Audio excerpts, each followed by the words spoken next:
darsimiz hunarmandchilik asosida bo'ladi. Milliy do'ppimiz shu haqida gaplashamiz. Milliy do'ppimizning erkaklar do'ppisi haqida gaplashmoqchimiz bugun. Erkaklar do'ppisi asosan 19-20 asrlarda buyon yigitlarga, ya'ni erkaklarga xos bo'lgan mahsulot bo'lgan.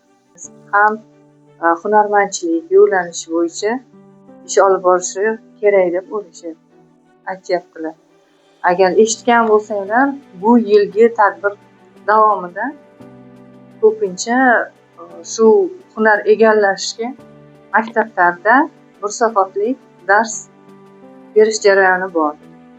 Shu asnosida biz ham sizlarga dars berishga kelganmiz. Milliy yigitlarimizning do'ppilarini tushunamiz. Hozirda milliylik yanada rivojlanyapti.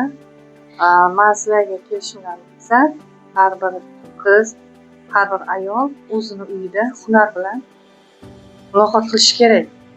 Albatta bitta hunarni o'rganishingiz kerak. To'g'ri, siz kasbga, boshqa nimalarga yo'nalgansiz, o'qishni juda ham yaxshi bilasiz, lekin hunarmandchilik ham bu boshqa. Bitta oilaga borsangiz, bu albatta ba'zilari o'qitgan ishga chiqazishadi, ba'zilari chiqazmaydi. Nima qilmaydi. O'shaning sababdan bu ish bilan shug'ullansangiz ham bo'laveradi. Hunarmandchilikda do'ppi asosan erkaklarga xos milliy ramzimiz hisoblanadi. Ko'pincha erkaklar do'ppisi ham oddiy sharoitda, ham milliy va do'ppimizning eng asosiysi har bitta viloyatga xos do'ppilar bor. Shulardan jumladan Kosonsoy do'ppisi. Kosonsoy do'ppisi bilan Chust do'ppisining katta farqi bor.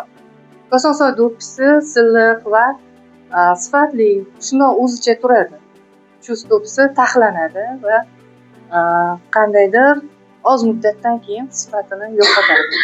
Chunki u ko'p buklanib, qaytib ochilish nimasida sifatini yo'qotishi mumkin.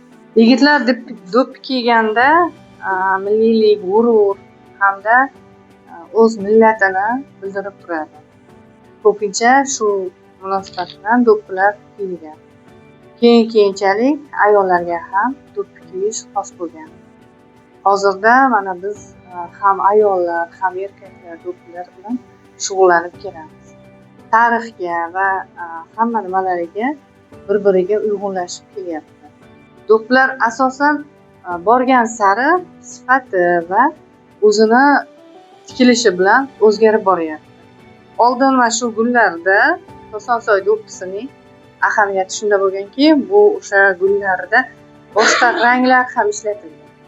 Moviy, sariq ranglar, qizil ranglar ishlatilgan. Keyinchalik bora-bora faqat bitta oq rang va qora tuz. Do'ppining ma'nosi Ka'ba ma'nosini bildiradi. Qora tun, oq kunduz ma'nosini bildirib keladi. Shu sababdan ko'pincha do'ppi faqat boshga kiyiladi. Do'ppining ma'nosi asosiy va milliyligimizni hech qachon yo'qotmaslik uchun sizlarga dars berish uchun kelgan.